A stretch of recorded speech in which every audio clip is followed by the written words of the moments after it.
Baik, langsung saja kita lanjut ke pembicara kedua, yaitu telah hadir bersama kita Ibu Sari Septiani, yang merupakan peneliti dan peneliti di Pusat Riset Kependudukan BRIN. Kepada Ibu Sari Septiani, waktu dan layar dipersilahkan. Iya, selamat siang. Terima kasih Ibu Moderator, Mbak Cynthia ya saya manggilnya. Ini suara saya terdengar tidak? Terdengar sangat jelas. Oke, ya terima kasih. Selamat siang Bapak Ibu sekalian, rekan-rekan semua. Semoga siang ini masih punya energi ya untuk mendengarkan bagaimana riset yang kami lakukan pada tahun ini mengenai ekonomi hijau di Indonesia. Sebelumnya terima kasih kepada Yayasan Menggiring Arus Dunia yang telah mengundang saya untuk setidaknya saya juga bisa menyampaikan apa yang kami lakukan pada tahun ini yang bekerja sama dengan Badan Pusat Statistik mengenai ekonomi hijau. Mungkin saya izin share screen ya Mbak.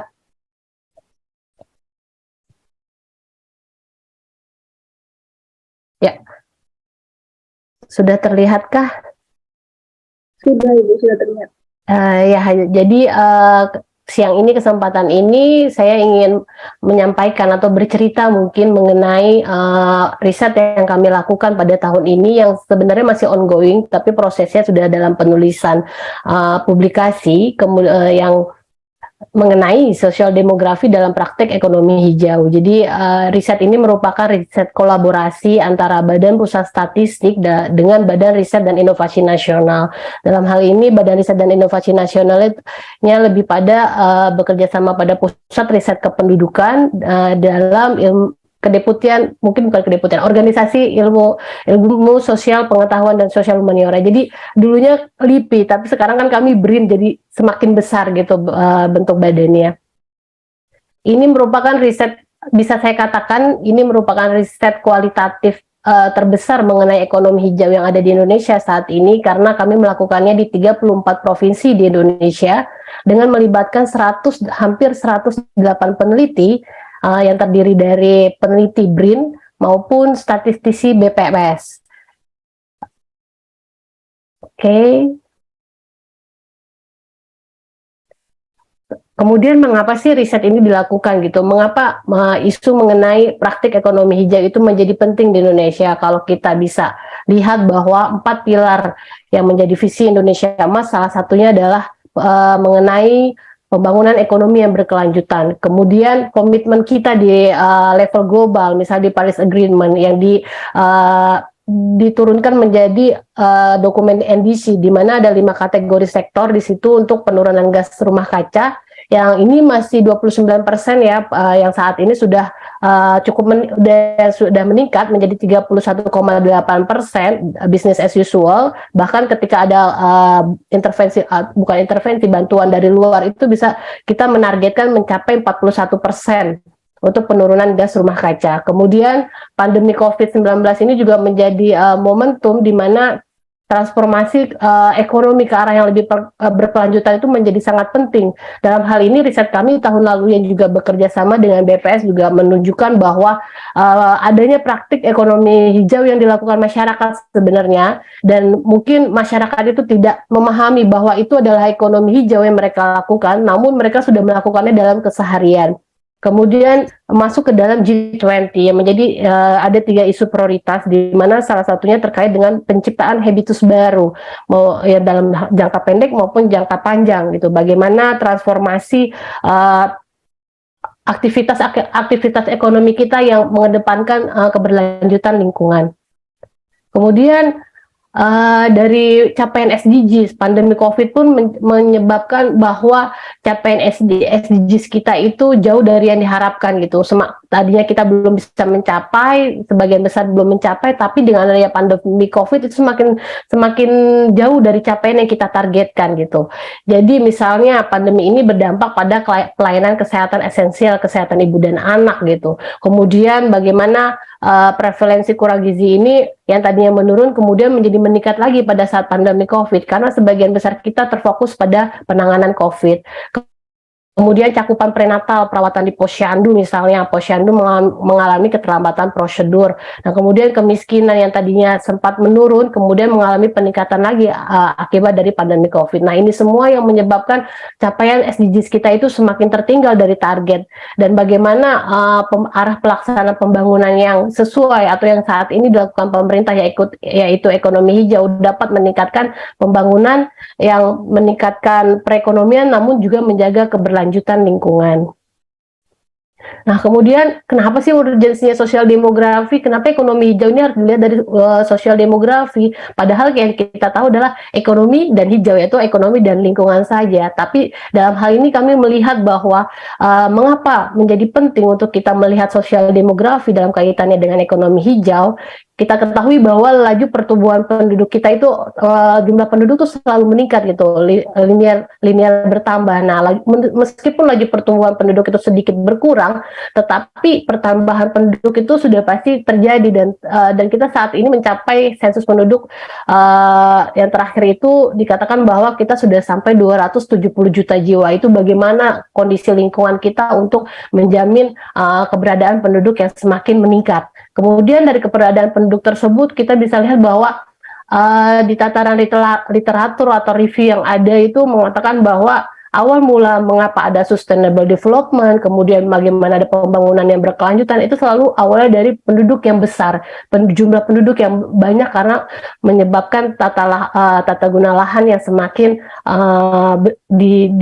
besar karena adanya penduduk yang besar. Nah, itu yang memunculkan adanya pembangunan berkelanjutan, yang mana itu menyebabkan peningkatan bencana, kemudian juga ada mengenai indeks kualitas tutupan lahan yang semakin berkurang, misalnya seperti itu. Jadi, nah tapi kami di sini melihat jumlah penduduk tidak hanya menjadi sebuah trigger yang menciptakan kerusakan lingkungan, tapi sebenarnya penduduk ini juga kita bisa optimalkan bagaimana ini bisa membuat ekonomi kita menjadi lebih ke arah yang berkelanjutan.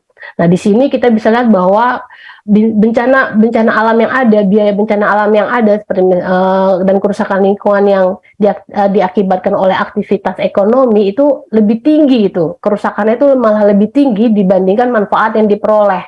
Jadi oleh karena itu pembangunan ekonomi hijau itu sangat diperlukan dalam hal ini untuk menjaga keberlanjutan lingkungan.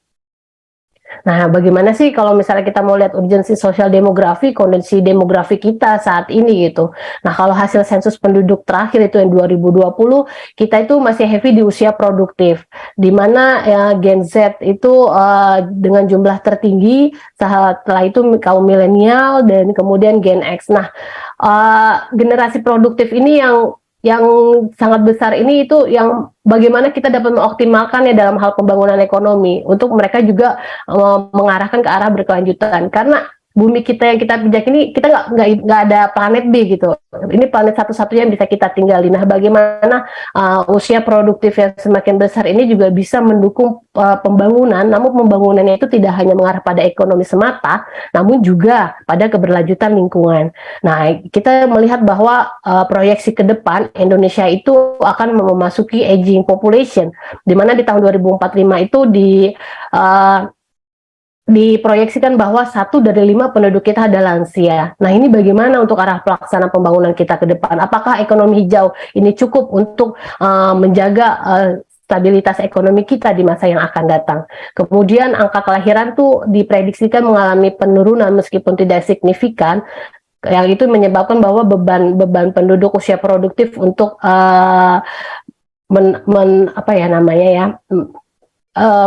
bukan menekan, tapi untuk membiayai lah, ibarat membiayai usia penduduk yang tidak produktif itu akan semakin besar. Kemudian kematian dewasa itu semakin meningkat kalau berdasarkan hasil proyeksi, dan angka lansia kita tuh akan terus menambah karena angka harapan hidup kita itu terus mengalami peningkatan. Nah, disinilah yang harus kita juga lihat bahwa proyeksi ke depan itu penduduk kita juga akan memasuki aging population. Kalau data UN kan yang 10% itu dianggap sudah memasuki aging population. Nah, untuk proyeksi ke depan kita sudah memasuki tahapan tersebut.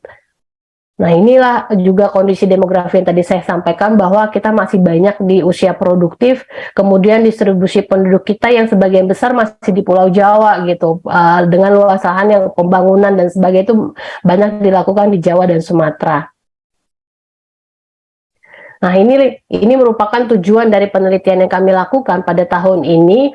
Tujuannya mengkaji perilaku rumah tangga, komunitas, pelaku usaha, dan pemerintah dalam praktik ekonomi hijau dari perspektif sosial demografi untuk mewujudkan kesejahteraan penduduk. Jadi kami mencoba melihat, mengidentifikasi perilaku-perilaku atau praktik-praktik ekonomi hijau di level masyarakat, kemudian di level pelaku usaha, pemerintah.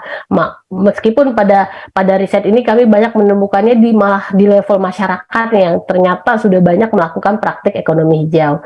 Dan terdapat 4 juga tujuan khusus dari riset ini yang melihat dari kondisi sosial demografi, kemudian bagaimana inisiatif lokalnya, kemudian keterkaitan peran pemerintah dan inisiatif lokal tersebut, dan melihat juga aspek-aspek yang mendukung dan menghambat praktik ekonomi hijau yang berlangsung di masyarakat dan di pelaku usaha maupun rumah tangga di Indonesia.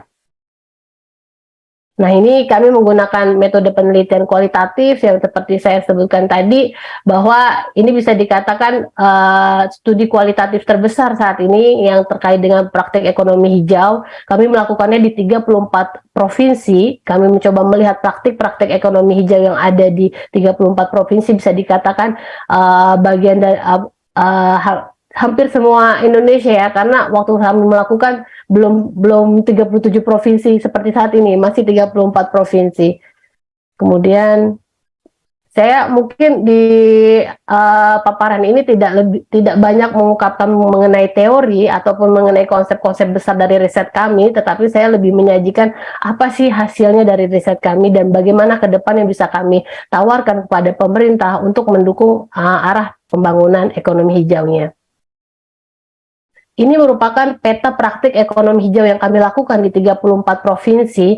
Ada misalnya di 5 sektor NDC yang kami dalami, yaitu sektor limbah, kemudian sektor pertanian, sektor kehutanan, kemudian industri, dan yang terakhir itu energi. Jadi dari ke-5 sektor tersebut yang di dalam dokumen NDC, kami coba lihat di 34 provinsi mana yang menonjol di situ dan mana yang dalam hal ini ada karakteristik khusus yang kami cari, yaitu misalnya collective action, bagaimana praktik ekonomi hijau itu melibatkan masyarakat aktif gitu.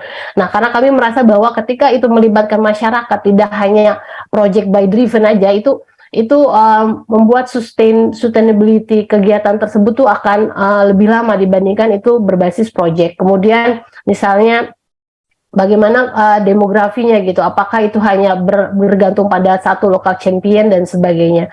Nah, inilah yang coba kami lihat, dan salah satunya juga yang kami coba dalami adalah uniqueness gitu, apa yang terkait dengan apa sih keunikan dari provinsi-provinsi tersebut. Misalnya tadi juga disebutkan juga oleh narasumber sebelumnya, Pak Jeffrey ya, terkait dengan Kalimantan Selatan. Kami di sini melihat isu Save 100 juga di sini, bagaimana mereka menjaga hutannya itu, berusaha untuk tidak menebang hutannya, tetapi mereka melakukannya di usaha pertanian dan perkebunan.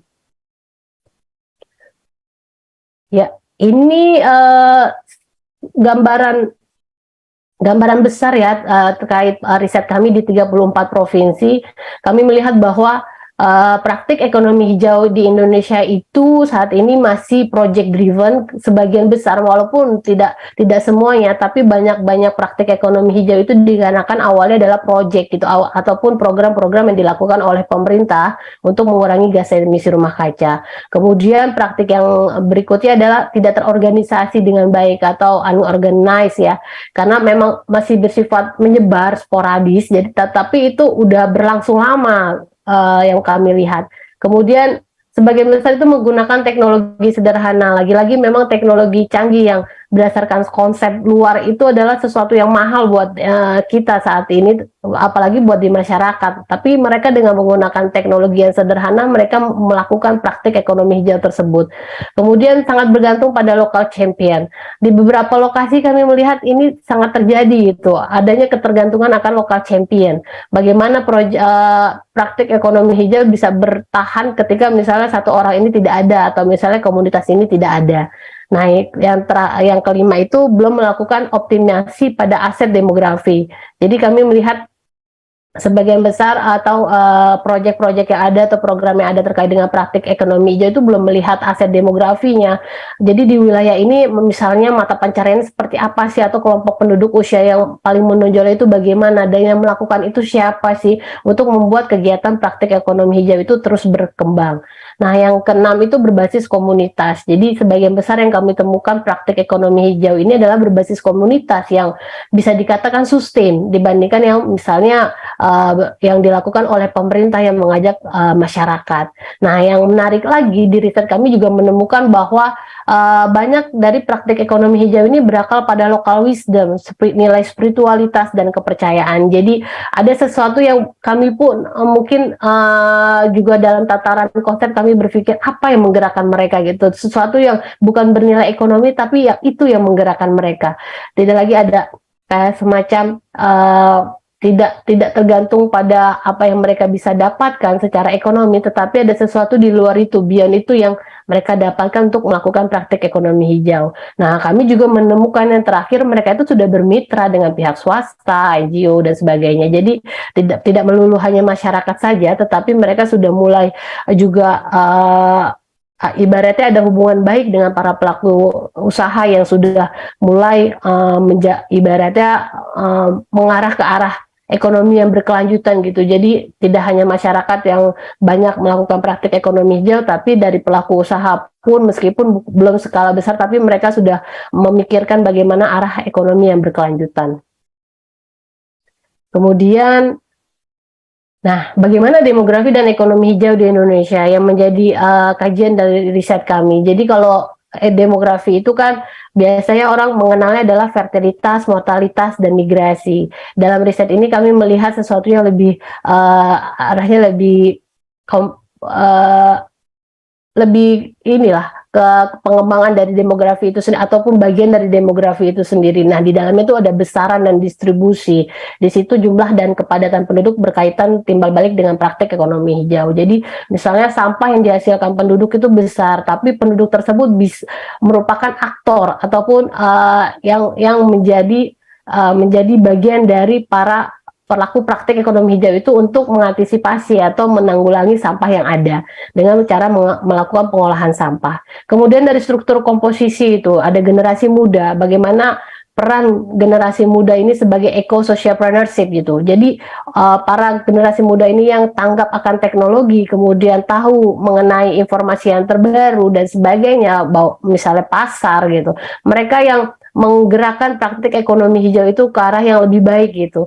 Seperti misalnya kasus di Bali, itu digerakkan pertaniannya oleh para anak muda keren, di situ petani muda keren gitu sebutannya, untuk bagaimana pertanian ini Bali tidak hanya berfokus pada pariwisata, namun juga mulai pada ke arah pertanian yang berkelanjutan, yang kalau menurut mereka itu adalah awal mula Bali gitu, malah ke arah malah di sektor pertanian yang saat ini sudah berkelanjutan. Kemudian lansia hijau, selama ini kita selalu berpikir bahwa lansia itu adalah beban misalnya, atau lansia itu kita jangan apa-apain lansia lah, lebih baik di rumah misalnya gitu, karena mereka sudah tua. Tapi ternyata enggak, dalam praktek ekonomi hijau ini lansia ini memiliki perannya tersendiri gitu, yang sebenarnya kita bisa manfaatkan, kita bisa optimalkan untuk mereka bagaimana mentransfer knowledge ya dalam hal ini mengenai ekosistem yang ada dulu gitu, bagaimana mereka menjaga lingkungannya dengan caranya mereka atau dengan sistemnya mereka sendiri.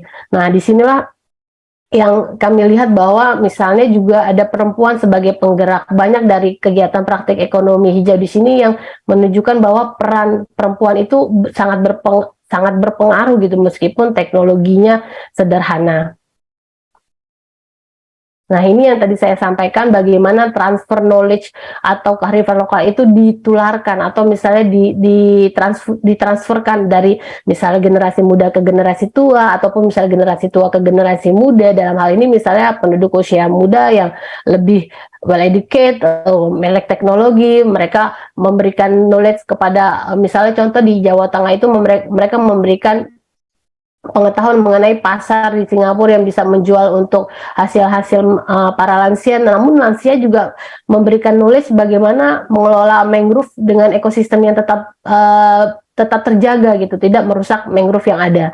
Nah, itu bisa kita juga lihat bahwa misalnya di Kalimantan ada sistem di mana dari sejak kecil diberikan tanah untuk bagaimana menjaga tanah hutan tersebut untuk mereka bisa menjaga rumahnya. Nah, inilah yang kami temukan misalnya di contoh-contoh kecilnya, misalnya di DIY di Gunung Kidul itu para orang tua mempercayai bahwa hutan itu tidak boleh ditebang. Bahkan saya sempat datang, mereka mengatakan bahwa ketika hukum positif mengatakan tidak boleh menebang pohon itu mereka akan jauh lebih taat ketika dikatakan dari cerita para leluhurnya atau cerita para orang tua yang mereka sangat percaya karena ada beliefnya di situ, kearifan lokalnya di situ, mereka jauh akan lebih mentaati itu dibandingkan hukum positif yang ada.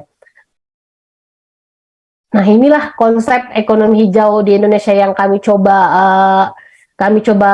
kembangkan, dan kami coba gambarkan seperti apa sih ekonomi hijau yang ada di Indonesia. Selama ini kan kami coba dalami mengenai konsep-konsep ekonomi hijau yang dari barat lah ya, ibaratnya ada green growth, kemudian ada dari UNEP, kemudian dari World Bank, kemudian dari OECD dan sebagainya itu.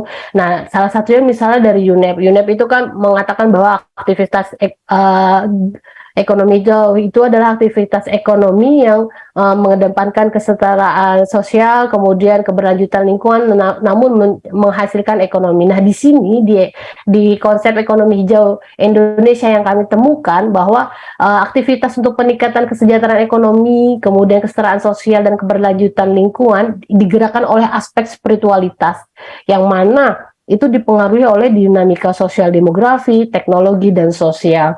Jadi tidak hanya dalam bentuk segitiga ekonomi, sosial, dan lingkungan semata, tapi ketiga ini tuh digerakkan oleh aspek spiritual, di mana ada kearifan lokal, belief, dan sebagainya. Jadi itu yang kita miliki di Indonesia ini yang bisa menggerakkan praktik-praktik ekonomi hijau itu yang ada di masyarakat.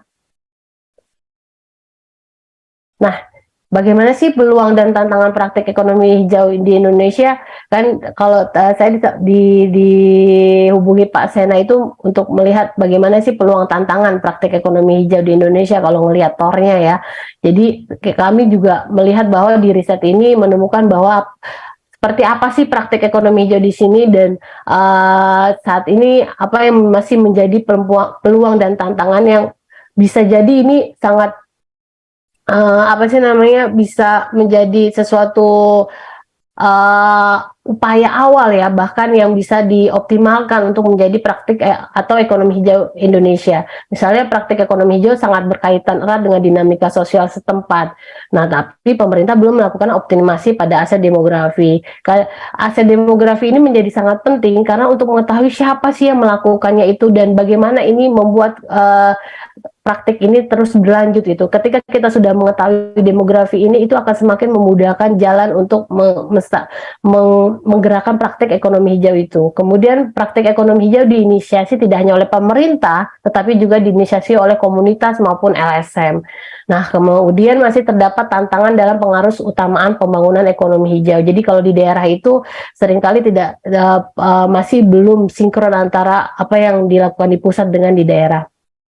Kemudian faktor pendukung praktik ekonomi hijau nih, kalau di Indonesia itu yang mendukung itu ada berbasis komunitas, berinteraksi dan bermitra dengan swasta, kemudian masih menggunakan teknologi sederhana, yang mana biasanya kan kalau kita lihat konsep-konsep dulu tuh investasi besar untuk teknologi canggih yang berkelanjutan dan sebagainya.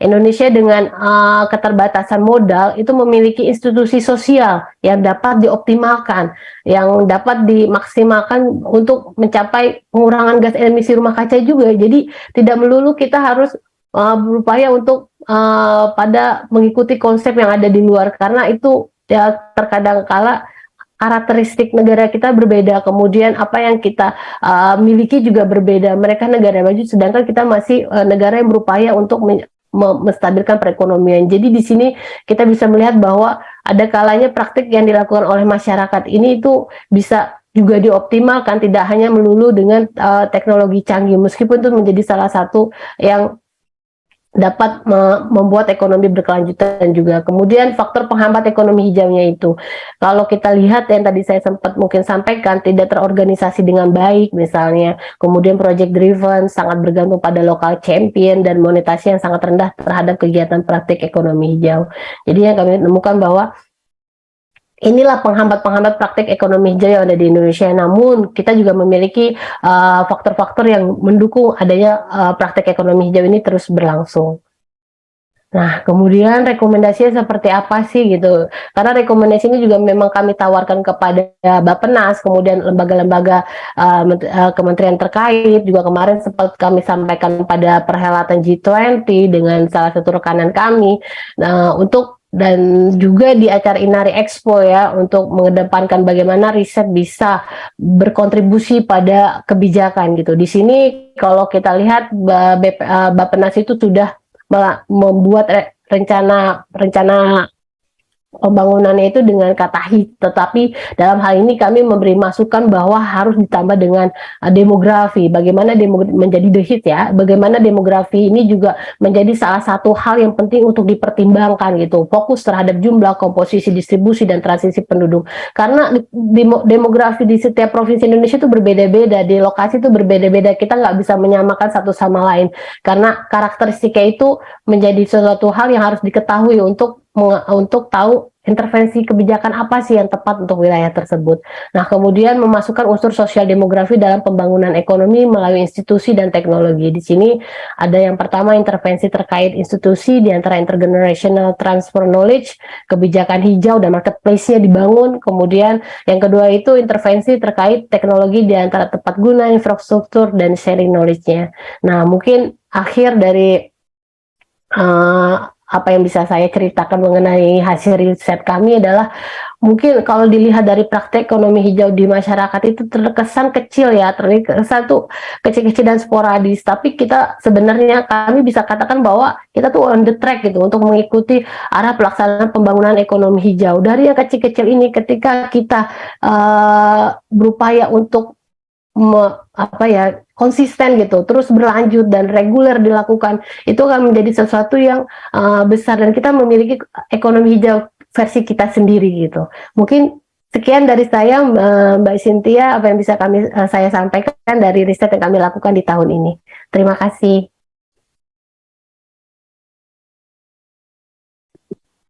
Baik, terima kasih Bu atas pemaparan materinya yang sangat luar biasa ya, cukup mencerahkan kita dan para hadirin sekalian mengenai hasil riset dari Green Economy tadi.